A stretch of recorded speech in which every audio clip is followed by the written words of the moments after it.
Barcelona, every town and hamlet filled the streets in one vast, delirious demonstration of delight to mark the birth of the Republic and their newly won... When I was 8 out 2nd Street, when I was 9 I could write all right. When I was 10, they gave me a pen. When I was young I made a 10. When I was 12 I ran away. When I was 3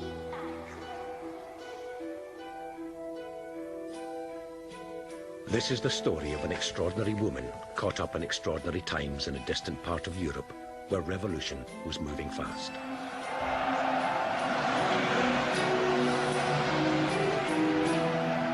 Spain is the place where the future of the world is being determined. It's not just another little local difficulty. Spain was the place where fascism and democracy would finally meet face to face. At the age of 19, Ethel was seeking work. A star pupil at school, she, like most girls in the 1920s, left without qualifications. In the classroom, she was even more interested in politics than her lessons, joining the youth movement of the International Labour Party. Ethel was hardly alone in looking for a job. The Great Depression had Scotland and most of the developed world in its grip. British unemployment in 1933 exceeded 3 million. The women in Ethel's early life would have cooked and cleaned all day long for families of up to 10 children. Many took part-time work to eke out their men folks' paltry wages, cooking and cleaning again for the families of the rich.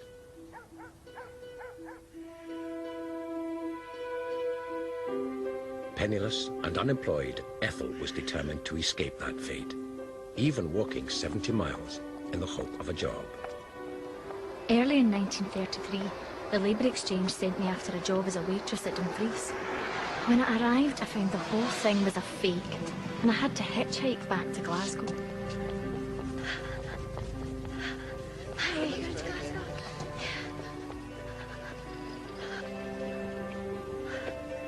Great.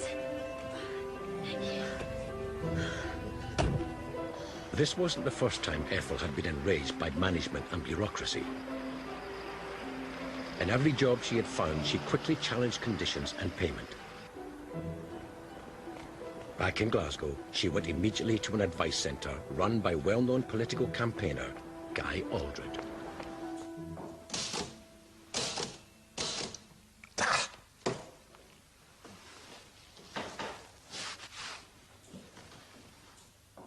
You can't type, I suppose? Can't be that hard.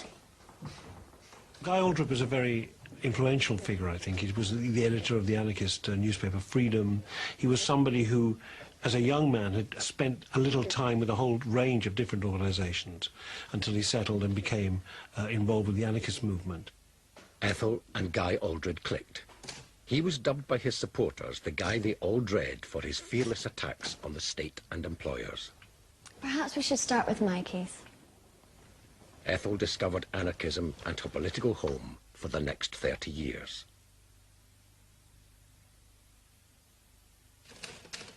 Guy assembled a small team of activists in his advice centre. Good morning. They often gave their services free of charge to the poor and distressed. As a result, they were poorer than those they helped. Guy Aldred, the Knickerbocker rebel, gave impassioned speeches on Glasgow Green, in law courts, and on every street corner defending the rights of the working man. He learned his trade as political speaker and provocateur in the turbulent London politics of the 1910s and 20s, adding his voice to socialists and communists in the public arena. Hello, citizens, men and women. I am taking advantage of this event to draw your attention. Finding an affinity with Glasgow's radical working class, Aldred had no faith in Parliament representing the interests of the poor. The issue then was free speech. The top of every radical's agenda was what to do about the rapid rise of right-wing movements throughout Europe. In 1922, the black shirts marched on Rome. King Victor Emmanuel looked on, while the fascists seized control of all Italy. Mussolini had become Europe's first totalitarian dictator in 1926, outlawing other political parties. In the whirlpool of Europe's politics, the scum was coming to the top. Even here, the first germs of the disease. In Britain, Oswald Mosley organised the British Union of Fascists. From the beer cellars of Munich came a new voice. A leader was in search of a people, and a people was in search of a leader. In Germany, Hitler became Chancellor in 1936, immediately setting about rearming the country and creating the SS. Democrats and radicals alike, the spectre of fascism was terrifying, and they knew that a final terrible showdown with the extreme right was inevitable.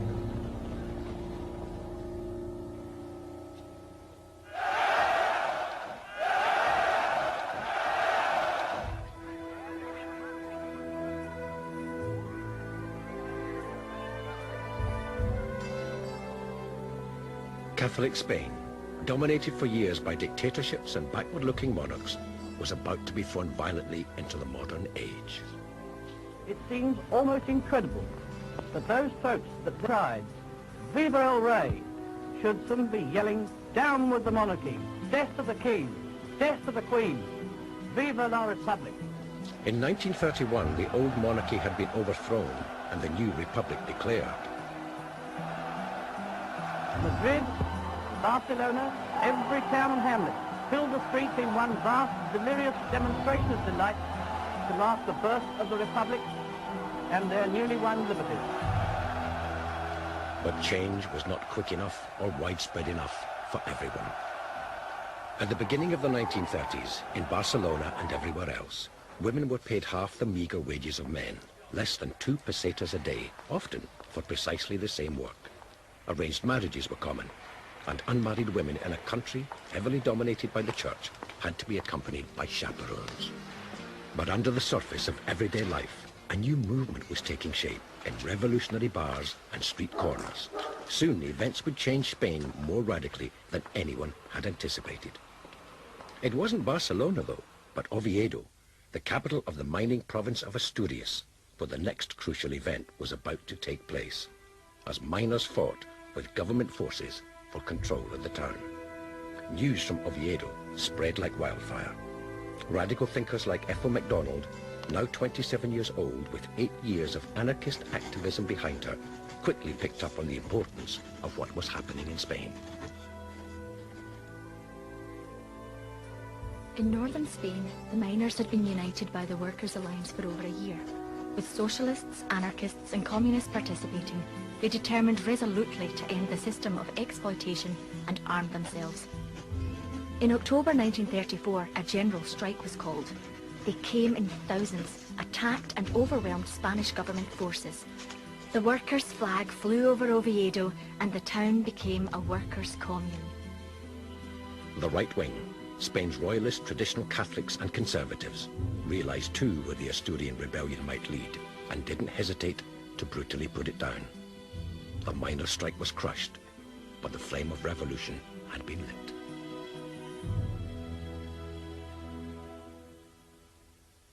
Spain is in the grip of an election. All parties have made their appeal to the people, and Barcelona has good reason to be satisfied with the result, a clear victory for the parties of the left. Things begin to accelerate in February of 1936, when a Republican government is elected on the same program it had been elected on 5 years before.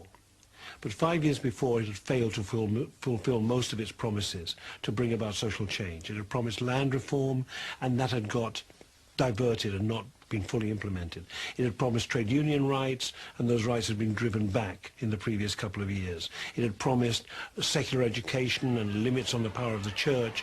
None of this had really been carried through. But elections in Spain don't blow over after a little mild cheering. Socialists and others, suppressed by the last government, no sooner hear the result than they start letting off steam. This time, the movement, the working class movement, the anarchist movements, the political movements decided that they wouldn't wait for it all to go through the proper channels, for it to be legislated and carried through legally. Instead, the initiative now was seized from below. The Spanish Democratic Republic was caught in the middle of two opposing forces. The army and the monarchists were losing patience. Socialists and anarchists gaining confidence. People across Spain began to choose sides. Between the 18th and 20th of July, the Spanish military rebelled against the Republican government. Generals, including Franco, struck at all the major centers simultaneously. Civil war in all its naked horror inflames the whole of Spain.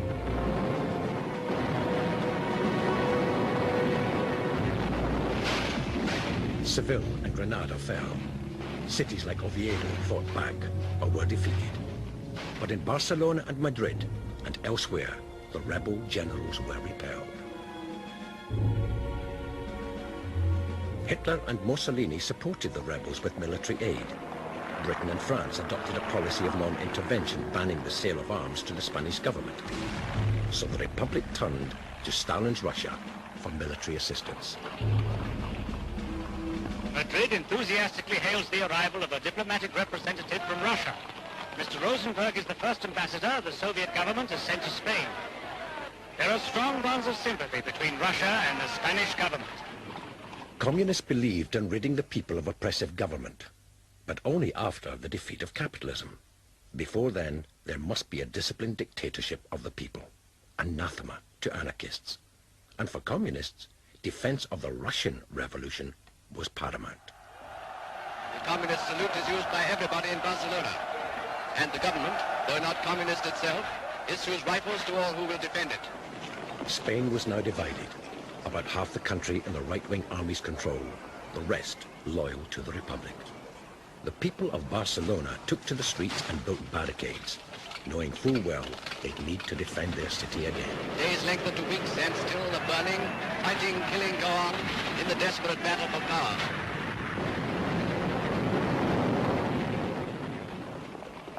Radical thinkers and activists the world over were galvanized into action. Spain was the arena for the showdown between left and right.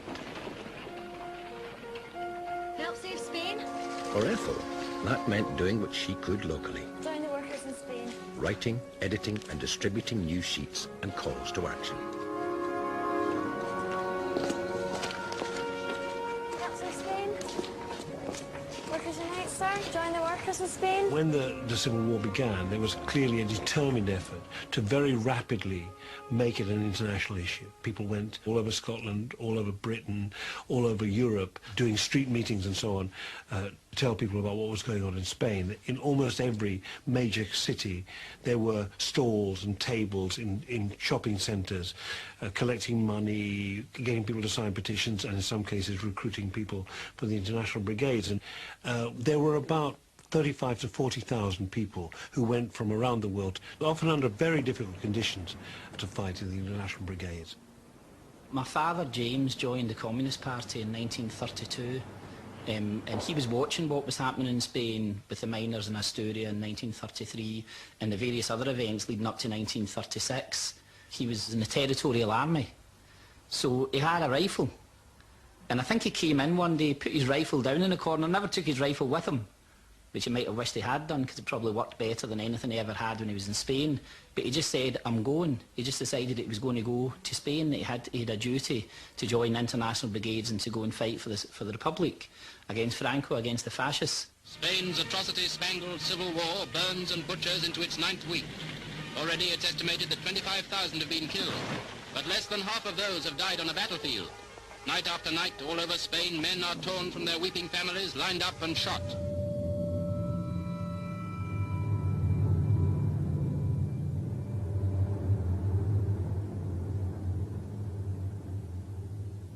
André Prud'homme, leading French anarchist, wrote to Guy Aldred from Barcelona, requesting an English-speaking journalist to inform the world of Catalonia's revolution.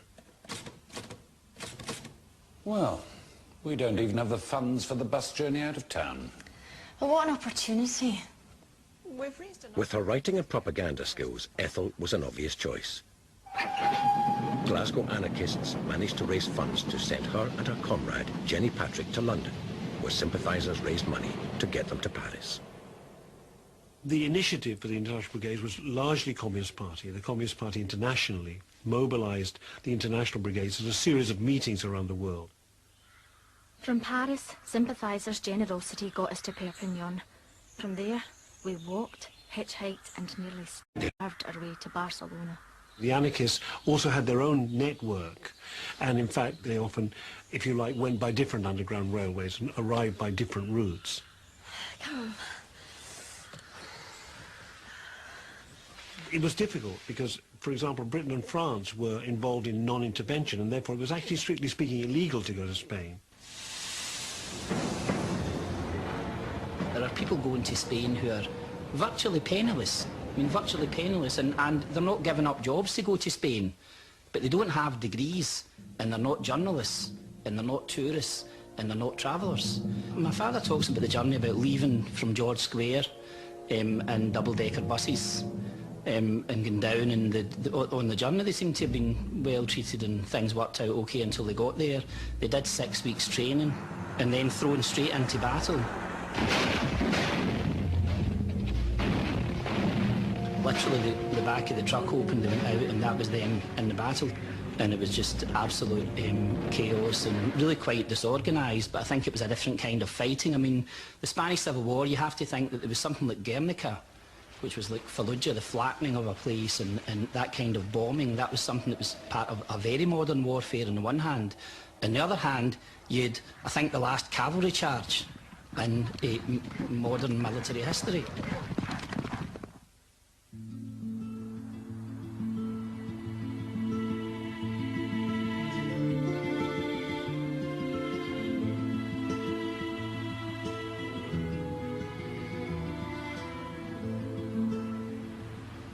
The battle between Republicans and right-wing rebels hadn't reached Barcelona yet.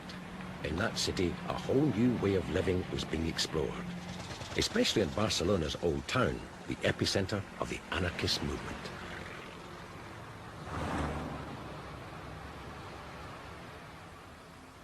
The Raval in Barcelona was, from the early 1920s onwards, and even before that, an area from which immigrant workers came from the rest of Spain. They tended to be illiterate, they tended to be very poor, but it was precisely there that the anarchists organised education, organised community organisations and so on, and really that was their base. Llegué a Barcelona del año 34. No participé antes del 36 en ningún grupo anarquista. Quería. Lo que sí participaba era con mi padre en todos los mítines, ¿no? Entonces allí se reunían, yo iba a las plazas de toros, la Monumental y tal, estaba negra de gente, negra. The Café La Fragua was a kind of typical restaurant for working class people. Long tables, simple furniture, basic food, cheap and available, lots of noise, lots of debate, lots of discussion. So this is Barcelona. This is Barcelona where there's a power on the ground, there are organizations, the streets are controlled by people's militias, the factories are controlled by workers' committees. There is a real new kind of power emerging in Barcelona, a workers' power. Instructions from above, from the government, were no longer simply accepted. Even simple requests for curfew, for example, would be debated, overruled.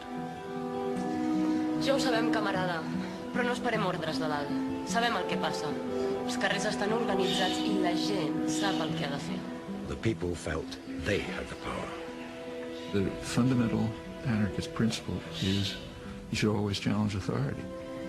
And if it can't justify itself, which is usually the case, then you should work to dismantling it and creating a freer and more libertarian relationship among people. Nosotros defendimos al concepto humanista, a la lealtad, a la honestidad, a los principios que fueron básicos del anarquismo, de sacrificio más que de lucro. En fin de cuentas, de lo que se trata es de abrir brecha, de no someterse, de ser dignos, de ser hombres, de luchar por nuestra propia dignidad. Lo que aporte o no aporte, los que sigan o no sigan, pero yo creo que es la misión del hombre como la mujer, ¿no? De defender su dignidad, su derecho a ser, su libertad, colectiva e individualmente. It looks from the outside as if there was a spontaneous anarchist revolution in 1936, but it's really misleading. There was a long preparatory period just in the general population, in which the ideas, assumptions, the conceptions of how to run a more free society just became instilled in people.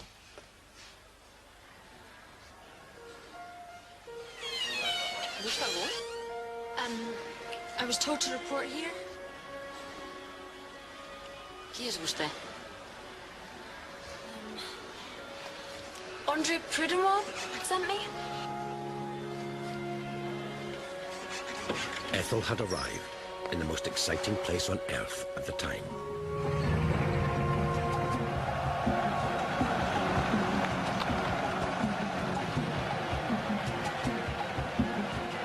For 10 extraordinary months in 36 and 37, the region of Catalonia became the center of one of the most radical revolutions in world history.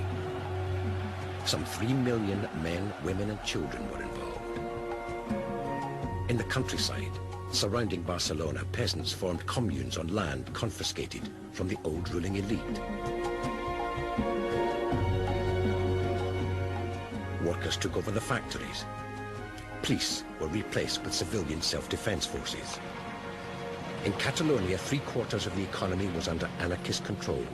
Hotels, shops, barber shops and restaurants were collectivized and managed by their workers, often making them more efficient.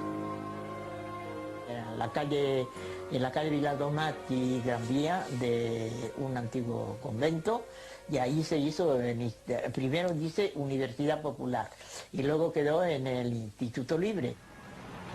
From each, according to his ability, to each, according to his needs, was put into practice.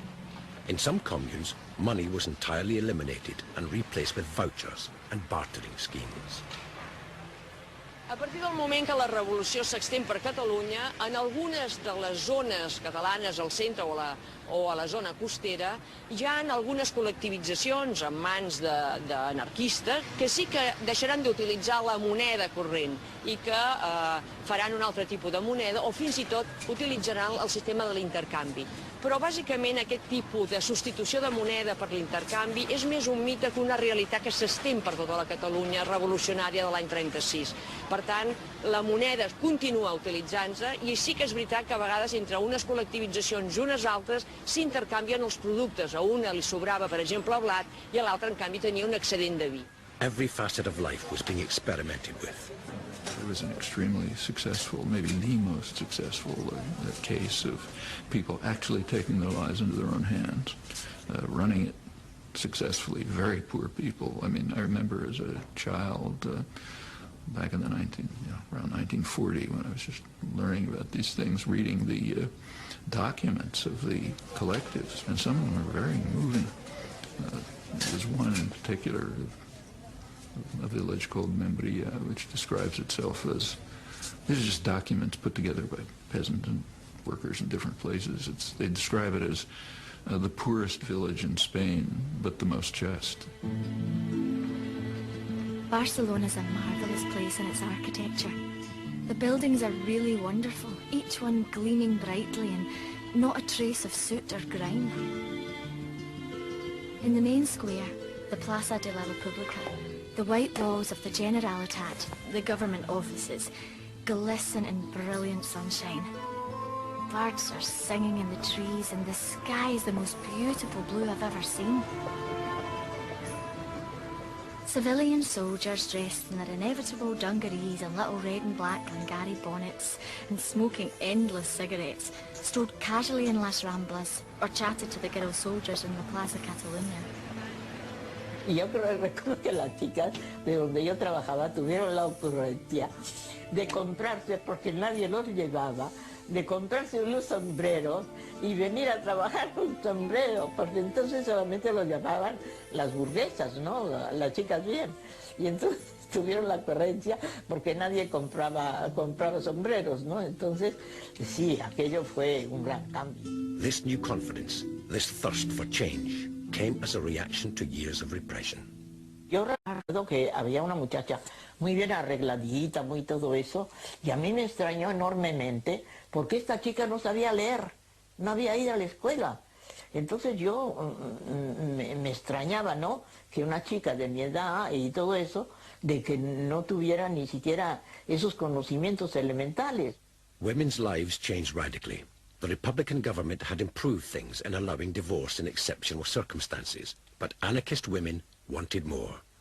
In 1936, they founded their own pressure group, Mujeres Libres, Free Women. Yo creía que era una cuestión de mujeres mayores, de 30 años para arriba. Entonces yo no llegué, sí conocí algunas que estaban en Mujeres Libres, pero es que tampoco me hablaron ni me hicieron, ¿quieres apuntarte? No tenía ni el PUR, ni contra. Luego ha sido cuando yo, que compraba el periódico y la revista, luego yo le he dado toda la importancia que aquello tuvo. For the first time in Spanish history, women had a real say, politically, economically, and in the home. The Spanish term, for example, mi mujer, meaning my wife, but literally my woman, was immediately replaced by mi compañera, comrade. Había un verbo que se popularizó, fraternizar. Fraternizar, aquello era la cuestión de fraternizar. Los primeros días, desde luego, fue algo magnífico, tú.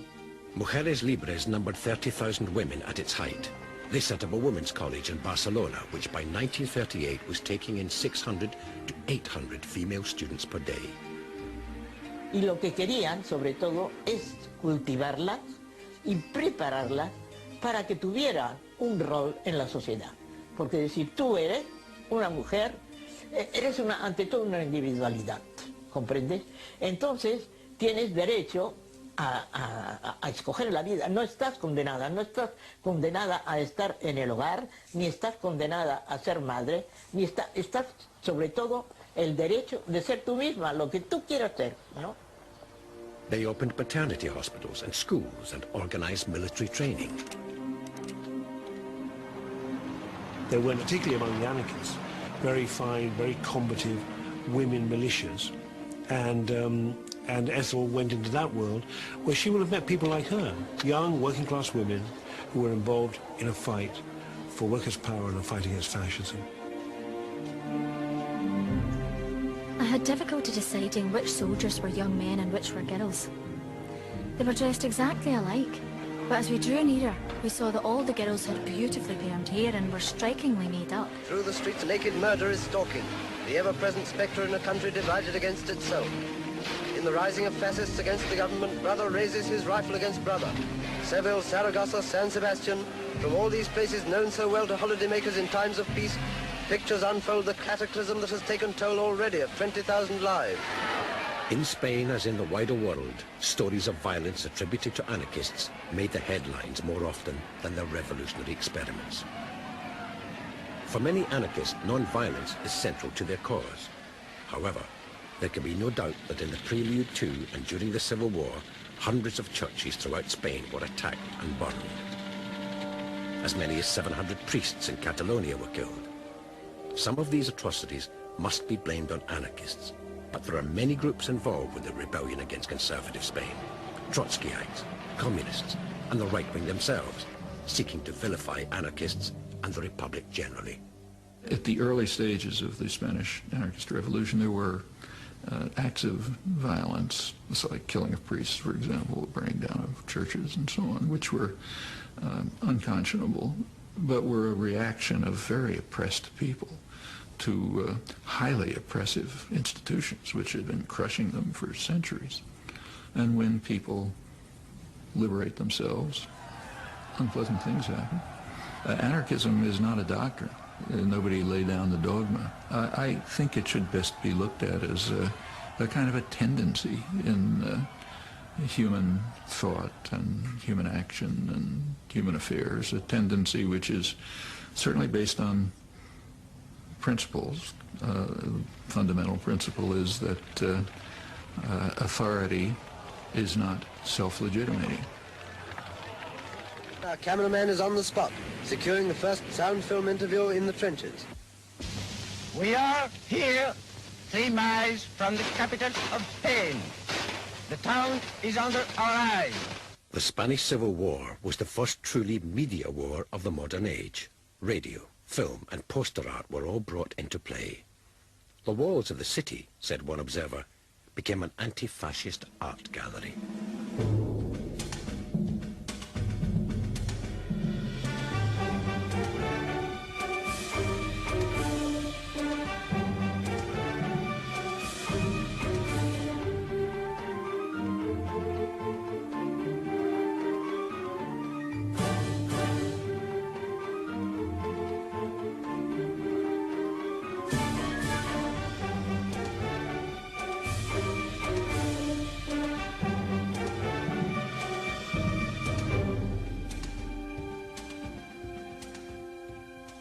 Ethel took no time settling in. From the moment she arrived, she recorded, commented on, explained events in Spain generally, and Barcelona specifically. She sent her articles home to Guy Aldred to print in news sheets and pamphlets. Our victory is sure because the Spanish proletariat has the will to conquer. The almost superhuman determination of the workers on July 19th, when they destroyed, without any preparation, the whole fascist army in Catalonia, will be repeated on the fronts of Andalusia and Aragon. From our cameraman in the vital northeast sector of the Spanish war front comes news that is no less important than the attack on the capital.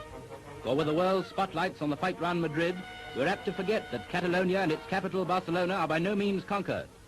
Day after day along a 100-mile front, these men hold the lines against fierce attacks by forces of Moors, used by General Franco as his main spearhead.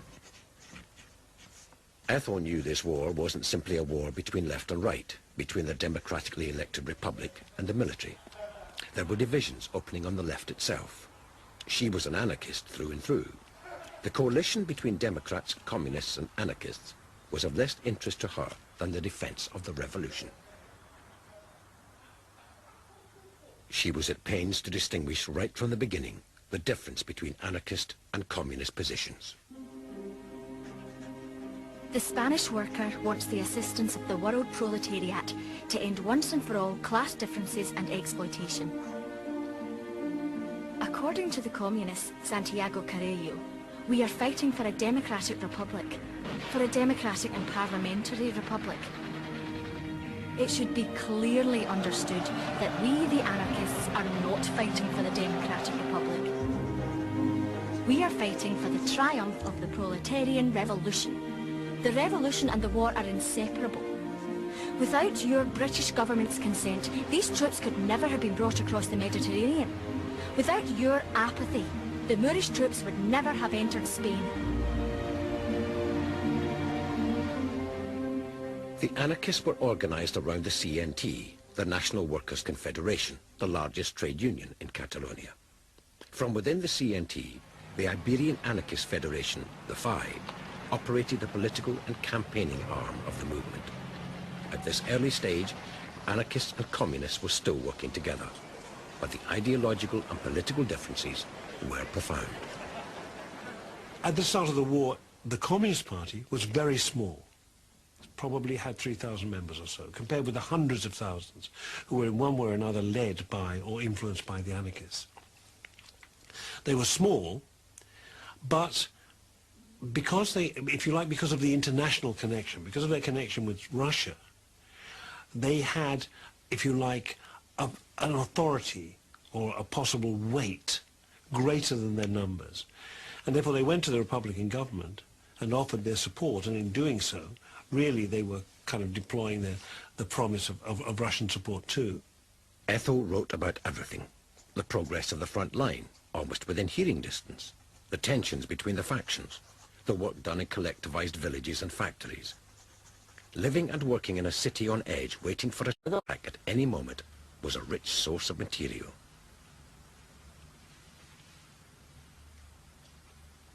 The lights went out throughout the city.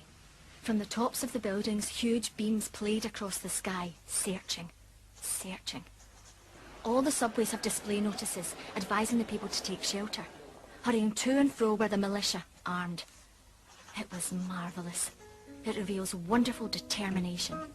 The 15th International Brigade was where the majority of volunteers were placed. 40,000 people worldwide came to fight in Spain. Over 2,000 British, a quarter of them Scots. Barcelona, November 10th, 1936. This evening we went to a meeting of the French and German sections. Pardon? Ah, désolé, mademoiselle, je parle pas espagnol. This place is full of people of all nationalities. Most of them are about 25 to 30 years old. Romanians, Bulgarians, Russians, Germans. This is the kind of international that will unite the human race.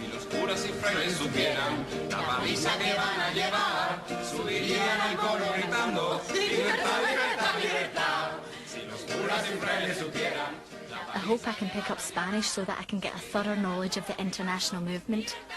All I can say is dos cafés con leche and salud.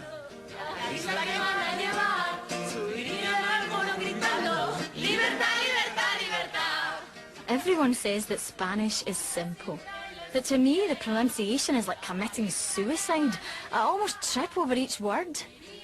Nothing depresses me so much as the fact that I don't understand what's being said, and I'm unable to ask exactly what I want. It gives me an inferiority complex. All languages are spoken here, but those who understand English are few and far between. Truly, I should feel cheated if I was to leave Spain with nothing attempted and nothing done. I feel my future depends on making good here.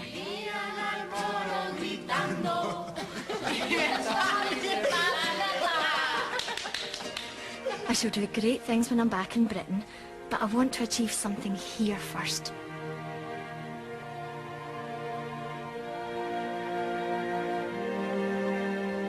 Ethel's journalistic and propaganda skills had been noticed.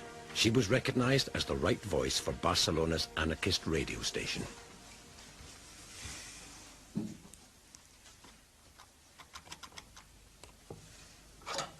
Radio was the new and compelling media of the day, and fast becoming an important weapon in Spain's ideological struggle.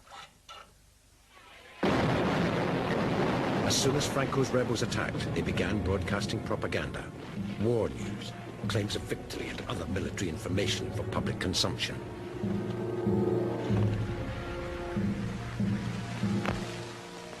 Every radio station was directly controlled by either the rebels or loyalists solely for the dissemination of propaganda. In Catalonia, the radio station was a crucial medium for volunteers from every country, English being the one language many of them had any knowledge of other than their own. 2, 1, dentro. Yesterday I went to a small place outside Barcelona called Sabadell. A group of young comrades have taken over a house, and there they have a school for mutual instruction. The FBI headquarters in Sabadell are in an old... I think it's an interesting thing to look at, the huge importance that radio had, and radio voices, and how enormously significant they were in building morale and mobilizing people for the resistance to fascism in Spain. They have definite ideas of action, not mere theory. Barcelona was the center of the revolutionary resistance, and her voice, her daily broadcasts, as part of the, of the kind of propaganda and political machine of the anarchists will have been important. Of course, the best-known radio voice of all was La Pasionaria, with her No Pasarán slogan. She spoke almost every day on the radio and became well known in Spain and beyond. Strange, really, because, in a sense, both these women came from similar backgrounds, working-class backgrounds, from kind of industrial areas. Very different, and yet, in a curious way, kind of occupying parallel roles, maybe, in Spain. Are you English-speaking workers prepared to let this tragic force, which means the rape of Spain, go on? If you are men and women, if you sense the class struggle, you will permit no ban on volunteers. Spain wants action. Action by the great democracy in every democratic country, action at home to defeat fascism, to aid the struggle of anti-fascist Spain. The English language is held by those who speak it to be the greatest language of freedom. To all who believe, therefore, the best of the English tongue, who hear it ringing in the accents of the martyrs, and not the callous, cynical tones of the persecutor and the judge, I address myself. I ask you again to make it the language of freedom. Let it vie with the Spanish tongue and the tongue of one-time revolutionary France. Let it speak to fascism, to Hitler, to Mussolini, and to Franco. Let the voice of the people of England, the voice of strangled freedom, be heard. In the wider world beyond, the radio brought living news of the momentous happenings in Spain. Her broadcasts reached as far afield as the USA. The common people of Spain sometimes battled with only their bare fists and walked heroically to their deaths to vanquish fascism. The ill-equipped and betrayed people were winning. So fascist Portugal, fascist Italy, fascist Germany stepped in, whilst France and Britain, especially Britain, played at democracy. Played at democracy, spoke non-intervention, and behind non-intervention assisted fascism and Franco. A prominent news editor in California reported that he had received hundreds of letters about Ethel MacDonald because she had the best radio voice he had ever heard. The Spanish government has been forced to flee from Madrid to Valencia. That, on the 114th day of the terrible civil war, was the news from Spain. And pouring into Valencia too come Madrid's children, speeding from the continuous danger of bombardment that hangs over the capital. As the fascist insurgency gained strength, tensions began to rise amongst those defending the Republic.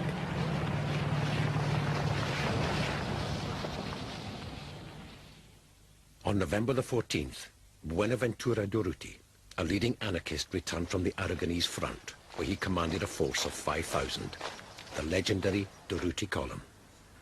Ethel reported his sudden and mysterious death on the 19th of November, 1936. I was at the internment. The streets of Barcelona were packed. Durruti's dynamic integrity is a serious loss to the workers' struggle. Except for the fact that liberty does survive the death of its prophets and its warriors, one would wonder what would come of such a loss. His body rested all night in the hall of our headquarters. We honour his memory and the uniqueness of his energy and courage combined. Durruti was shot either by a sniper or accidentally by his own pistol.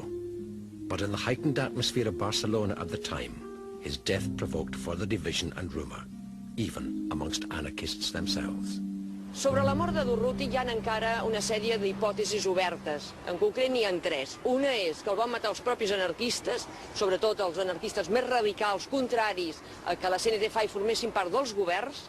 Una segona interpretació és que va ser assassinat pels comunistes, és a dir, pels que deien els contrarrevolucionaris, i la tercera és que se li va disparar la seva pistoleta que duia sempre penjada. The disagreements between the various Republican factions was becoming a problem. Anarchist leaders felt they needed to take action. With the fascist threat coming ever closer, the Madrid and Barcelona headquarters would soon be involved in fighting. Bé, els anarquistes durant aquells moments, a setembre del 36, estan rebent de part dels comunistes com una pluja enorme d'epítet, és a dir, tant els hi diuen que són uns salvatges, que són uns incontrolats, que perdrem la guerra per culpa dels anarquistes. Tota aquesta unió de coses i de forces fa que els dirigents anarquistes considerin que és necessari entrar en els governs. Intervenir en el govern significa anar en contra dels principis anarquistes, que no són, estan en contra de la política, en contra de l'Estat. With a report that Madrid is almost completely surrounded by General Franco's army, the center of government hopes in Spain is in Barcelona, probably the only city that isn't immediately threatened by attack. The relative peace that had allowed the Catalan experiment that Ethel had found so fascinating was nearing its end. There is trouble in Barcelona. At 3 p.m. on May 5th, 3 lorry loads of police made use of the siesta hour to launch an attack on the telephone exchange. They seized the ground floor without difficulty, but our comrades in the building barricaded the stairways and swept them with machine gun fire. The attack in May 1937 on the anarchist stronghold, the telephone exchange, came not from the fascists, but from the communist-backed government. For Stalin and for the communist movement worldwide, the key and prevailing concern was that there could be political alliances and understanding between Russia on the one hand and France and Britain, above all Britain, on the other, because Hitler was threatening Russia. So Stalin's vision of what was going on in Spain had less to do with Spain than the broader European situation, in which it became critical that Britain would support Stalin against Hitler. Crowds gathered outside the building, and the streets were filled with men and women crying, "To the barricades! To the barricades!" The police had used sandbags and bricks intended to repel Franco's attack, but our anarchist comrades tore up loose paving stones to build their own barricades. At that stage, the dominant element in the power system of the Republic was communist, or close to communist. And they hated the anarchists with an absolute passion, and they simply used their power to crush the Barcelona working classes and the anarchist movement with quite a lot of violence. There was electricity in the air. All during the night there was firing in the street. We had a good view from our window. They wanted us to stay inside, but we left the building and made our way to the CNT headquarters. It begins with an argument about whether to have a May Day demonstration, and then on the 3rd of May, the head of security in the Catalan government and the Home Secretary in that government send troops to the telephone exchange in the Plaza de Catalunya in central Barcelona to drive out the trade unions who at that time are controlling the telephone exchange. The firing became terrific. The police were firing from their building and nearby houses, and the CNT were replying from inside their headquarters at the telephone exchange, which the anarchists had occupied. The gunfire crossed from the balconies over the Plaza Catalunya, from the Colón Hotel, the Socialist Party HQ. The noise is terrible. Already many have been killed and wounded. In a sense, the telephone exchange was very symbolic. The telephone exchange was run by the workers in the telephone exchange, and the argument was that they listened in to ministerial conversations. Now you can imagine what mayhem that could cause if you actually heard what politicians say to each other. But more importantly than that, that was symbolic, really, of the extent to which workers' organizations still controlled things. So sending troops against the workers was a demonstration to the outside world that they would not allow a revolution to happen in Spain, with all the consequent repercussions for the rest of Europe. Però també hi ha una tercera manera de valorar el que va significar els fets de maig, i és que les minories més radicalitzades de la CNT-FAI s'oposaven a la direcció de la CNT-FAI i a la política que havien fet de col·laboració amb els governs. Per tant, tenim davant de nostra diverses possibilitats. Un punx comunista, un punx dels republicans, o bé les pròpies minories radicalitzades anarquistes que s'oposen als seus dirigents. But for the ordinary soldier, the political divisions weren't necessarily so obvious or clear-cut. The interesting thing is, I've never heard my father say anything about, judging whether anarchists, POUM, the socialists and so on, were right or wrong. I mean, I think he was a member of the Communist Party, but he went there to fight Franco, and he went there because he did see this as a dress rehearsal for a larger struggle. En el taller donde yo trabajaba, ¿comprendes? No había problema porque unos se dieron del OGT y tal y cual. Es que no me sentí, es que no hubo problema en el seno del Comité de Control por el hecho de pertenecer a una organización u otra.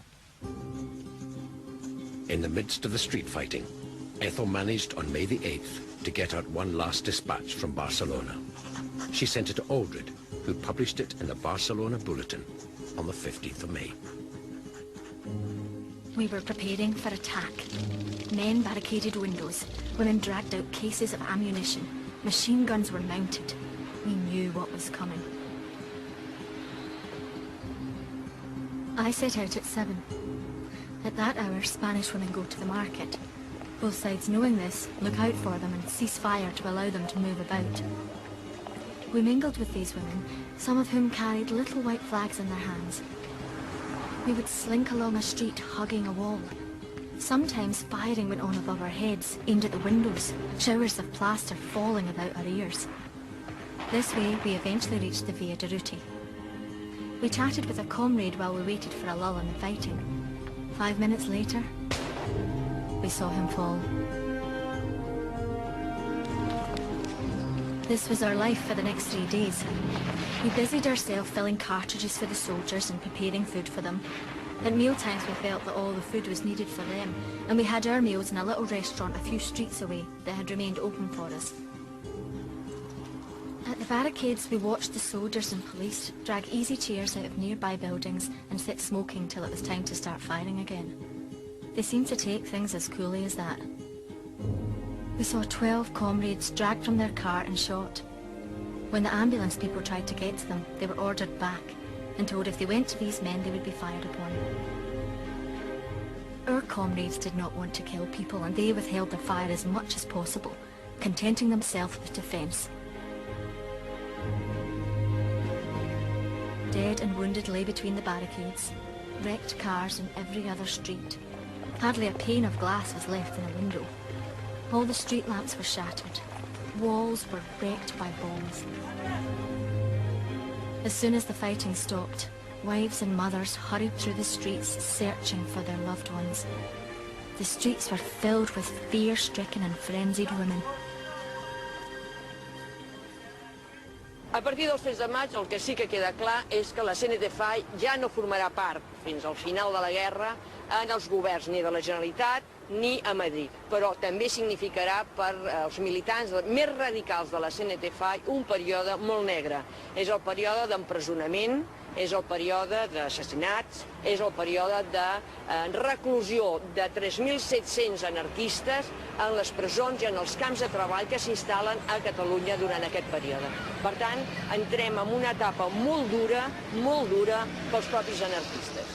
La conspiración ya venía de lejos y no eran solamente los comunistas, eran también, comprendes, todos que querían terminar con el PUM y querían terminar también con la CNT. Acabaron, bueno, sí, con la revolución. For 4 days there is fighting, at the end of which the revolutionaries, the most radical, the most determined fighters against fascism, are arrested by their erstwhile allies and colleagues, jailed, in some cases tortured, in some cases killed. After the events of May 36, Ethel's voice was no longer heard on the airwaves, nor was there any news of what had become of her. A mesura que la guerra es va perdent, a mesura en què cada vegada més la república depèn del subministrament d'armament que procedeix, que ve de Moscou, la justícia republicana i la rereguarda republicana es militaritza. Què vol dir això? Vol dir que la república, davant d'aquesta situació tan tensa, el que fa és militaritzar tots els elements, és a dir, des de la justícia, passant pels tribunals, passant per les lleis, etc. I per tant la justícia passa a ser una justícia molt arbitrària. És a dir, els processos que es fan, aquí se'n diuen fotomaton, de justícia ràpida i expeditiva, i moltíssima gent anirà a parar a les presons i als camps de treball que s'instal·len sense les més mínimes garanties processals ni legals. Why they didn't arrest me immediately and have done with it, I couldn't work out. Later I discovered that they had already arrested so many British subjects that they were afraid to arrest me. Apart from making representations for other prisoners to the authorities, who hated me, there was little I could do. On several occasions, the assault guards raided the cafe looking for armed revolutionaries. I passed myself off as a wife of one or other of the men. It was nerve-wracking. On one occasion, a young lad slipped me 2 bombs on a kind of flapjack. The guards searched everyone, but missed me.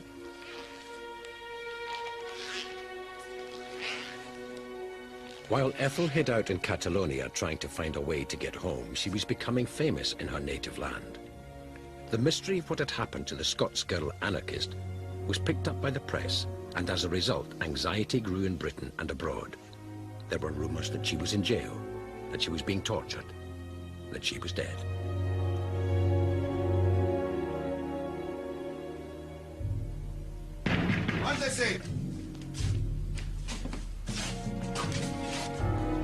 One night, at about 1 o'clock, there was a thunderous knocking at the door. Assault guards marched in and without a word of explanation, ransacked every corner and every cupboard.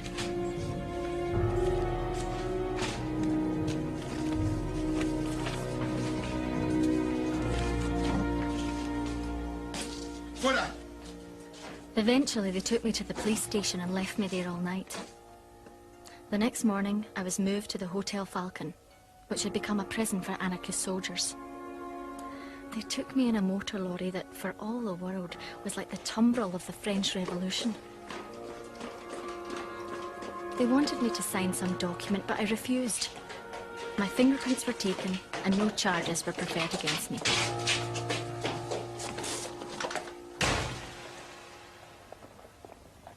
The fate of volunteers missing in Spain attracted international criticism. In Spanish law, charges against prisoners must be laid within 30 days. In practice, they were locked up indefinitely. But the day finally arrived when the authorities decided to charge Ethel formally. 1. Found in possession of foreign money. 2. I was a fascist, because files in my possession had formerly belonged to a fascist. actually had found them in the CNT and merely made use of them. 3. Associating with prisoners and conspiring with them in a foreign tongue. Now that she had been formally arrested, Fenner Brockway, a leading member of the British Labour Party, managed to have charges against her lifted. Fenner Brockway es trasllada al que és la presó en aquells moments on estan concentrats 150 persones. Aquesta presó estava situada exactament aquí, aquí de davant, i era l'antiga seu del PUM al capdavall de la Rambla de Barcelona. Quan entra Fenner Brockway es queda absolutament astorat, perquè es troba amb 150 persones en una situació molt precària. Només hi ha un lavabo, només hi ha una pica per rentar-se les mans, a més, només els hi reparteixen 2 menjars que són sopa i un trosset de pa al dia. Hi ha moltíssima gent molt malalta, amb polls, amb una situació absolutament desastrosa. I sobretot pels brigadistes internacionals, que aproximadament n'hi havia uns 30, i que no tenen cap suport de les famílies que hi havia a Barcelona. Towards the French frontier, an endless procession of refugees winds on, driftwood on the seas of political passion, met by French guards who examine credentials and give out food. Citizens escaping the fighting south and west of Barcelona were flooding through Catalonia to get to the safety of France. The Republican Guard checked their papers at the border, so Ethel needed a visa to leave the country. The British consul told me that friends in Britain and America were preparing for my being allowed to leave the country. But I couldn't do that until I got a pass, and if I tried to get one, it would be an excuse for my arrest.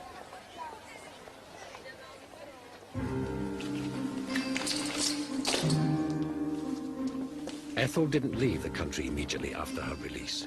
She felt there was still work for her to do in Barcelona, helping anarchist comrades escape.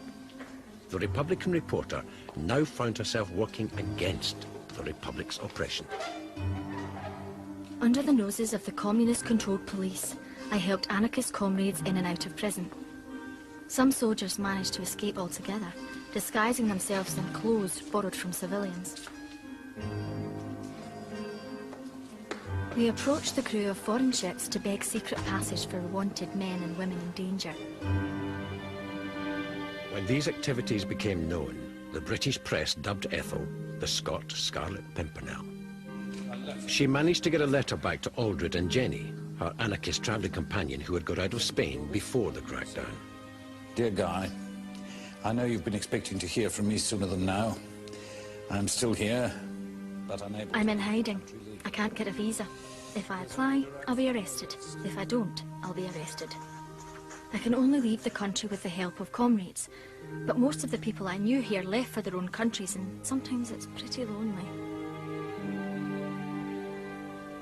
Conditions in prison were bad, but we kept up the struggle.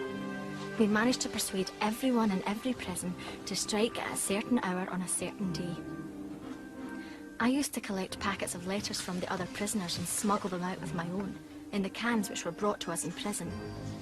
The cans, thanks to careful planning, always landed in the hands of the same man who knew what to do with them. Everything was cut and dried. Street plans were prepared, and everyone knew, if they escaped, exactly what to do and where to go. The letters and arrangements for those going abroad were handed to a French skipper. I'm still here, but unable to leave the country legally. I am a terrible sight. I have lost everything. I need your help and solidarity. Please do not fail me. Not that I am afraid, but I would be foolish if I didn't know the danger I am in. Beyond the prisons, the Civil War itself was going badly. The Republic was losing ground to a far better organised rebel army. Britain, although still not taking sides, was increasingly worried about the safety of its nationals in Spain. Barcelona becomes the storm centre, as General Franco's threat to bombard the city leads our government to take steps to ensure the safety of British citizens. That safety will now be provided by the formation of a neutral zone south of the harbour. At the docks I was questioned, but after a few minutes they allowed me to pass. I was never so thankful in my life. After almost a year, Ethel fled the country she had longed to help.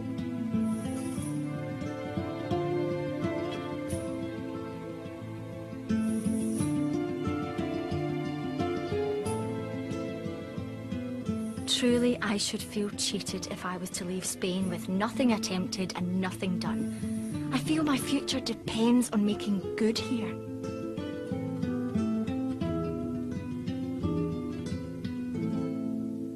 Into the little French town of Le Pertu on the Spanish border comes an unending stream. For days they have been trudging along rock-strewn tracks over the snow-capped Pyrenees. Leaving Spain behind, Ethel embarked on a speaking tour. The French, surrounded by fascist states, Italy, Germany, and imminently Franco-Spain, were keen to hear what the anarchist journalist had to say. A struggle is taking place in Spain that should have the assistance of all decent-minded men and women in every part of the world. But what do we find? There is no united action to assist the proletariat of Spain in their struggle. Instead, we have a united front of socialist and communist parties with capitalism. It's a battle of a ragged band of raw recruits against a mechanized, highly trained army.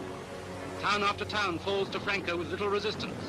Our victory is sure, because the Spanish proletariat have the will to conquer. Refugees stream out before Franco's advance.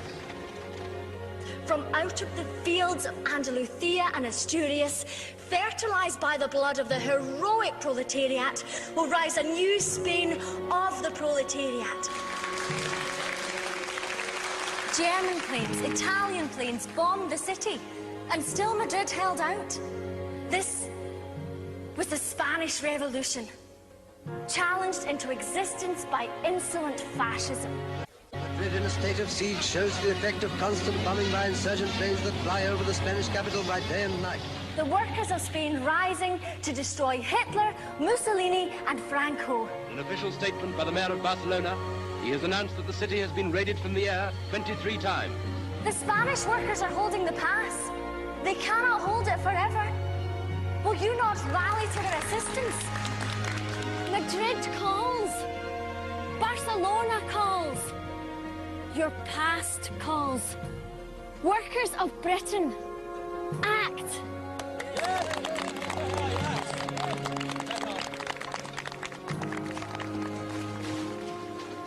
Anda, no me hables. Yo creo que lloré. Yo creo que lloré porque habían salido, me daba asco de ver porque al principio, cuando yo estaba trabajando en Solidaridad Obrera en la administración, y el martes, aquello fue tomado el jueves, y el martes el compañero administrador Nieves Núñez nos dice, eso está perdido, el que quiera marchar, sale un camión esa tarde, de ahí, de Solidaridad Obrera, ¿no? Entonces yo llego a casa y le digo, nos vamos, nos vamos. Mi papá estaba muy acabado físicamente. No tenía aún los 65 años, pero estaba muy acabado físicamente. Y mi papá dice, yo no me muevo. February the 27th, 1939. Britain and France recognized Franco's regime even before its final victory. March, Hitler and Mussolini lay down the foundations for their infamous Pact of Steel. April the 1st, the rebels proclaimed victory. Mi hermano había llevado a mi madre al cine los primeros días que entraron los nacionales, ¿eh? Y una vez quise ir yo. Dice, si vas a ir al cine vas a tener que levantar el brazo. Yo no voy a levantar el brazo en alto, ¿sabes? Y resulta que vamos al cine y evidentemente no estaba lleno, ¿no? Era un cine barriado bastante grande y mi madre se levantó y tenía la mano así y yo me daba risa, bueno, yo me quedé sentada, no me levanté. Pues has de creer que no sé cuántas butacas, hileras de butacas había detrás de mí. Meneó toda la butaca, haga usted el favor de levantarse, si no me hubiera levantado me meten en la cárcel. Y allí, pues mira, y a mí me saltaron las lágrimas, yendo allí me saltaron las lágrimas. The new ruler of Spain rides into the city of his conquest. Behind him his Moors, his army lines the route. The Moors and the light tanks come first, then the Italian Black Shirt Division. September 1939. Hitler invades Poland. The swastika spreads its curse over Europe, and Hitler has forced the world into a new war. It was a speculation to ask, what if the war in Spain had lasted that little bit longer? Would the Western powers then have been obliged to move in defence of the Republic, despite the fact that, for example, the British government, the people in the British government, were much more sympathetic to Franco and the fascists than they were to the Republic? If you take a look at the Spanish Civil War, they had two phases. The first phase was a joint effort in different ways by fascists, communists, and liberal democracies to crush this beast of freedom, free people running their own lives, seeking freedom and justice. That can't be tolerated. So they all collaborated in crushing that. And it was only kind of after that was taken care of that they went to war among each other in their own ways. Spain's civil war remained a fault line for the left throughout its bloody course and long after its conclusion. To this day, theorists and foot soldiers, members of political parties and individual thinkers tear apart, inspect, analyse and look again at the revolution in Catalonia.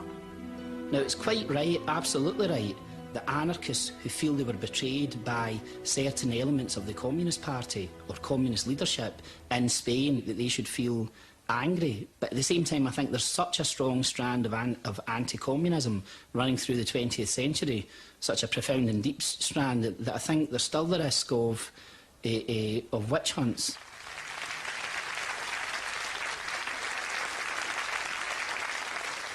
Thank you, everyone, for welcoming me. Today, Spain is lost. I went to Spain full of hopes and dreams. It promised to be utopia realised. I returned full of sadness, dulled by the tragedy I have seen. The aftermath, in many ways, was even more terrible than the war. More people died after the Civil War than died during the conflict, because what followed after the end of the war was repression, revenge for their defying Franco and the rebellion. Despite all the forces that stand in our way, working people of true heart and real bravery will continue to fight for justice and equality. The revolution will one day happen. The low rumble of an eruption beginning deep down will eventually burst. It may take a decade or less. It may take a century or more. But come it will. Whenever you have a period of an upsurge of activism, say the 1960s, or today for that matter, you find anarchist strains all over it. The human spirit will not allow itself to be squashed and imprisoned forever. I mean, 70 years after the Spanish Civil War, I look around the world and what I see is that, you know, the spirit of resistance and rebellion, the desire for change is as vibrant and real and immediate as ever it was. Capitalists, communists, no matter how they try to suppress us, the people will run out of patience with them. There are the beginnings, for the first time, of a real popular movement questioning the right of existence of corporations. I mean, those are the major institution of the 20th century. Capitalismo no se justifica a sí mismo, ni la ambición del dinero, ni la ambición del poder. Spain and the Spanish Civil War is part of the history of a living movement which rises and falls over time. Lo que queremos es avanzar. The resistance continues, the movement grows. It's a new movement, different faces, but the same spirit. Pese a lo que les pese, nuestra verdad la seguiremos diciendo y por eso existimos y por eso sigue existiendo otras organizaciones menos preponderantes que lo era antes, pero que siguen hablando en nombre de esa libertad y en nombre de esos ideales. No nos entierren, no hemos muerto. Hay juventud que continúa en la brecha.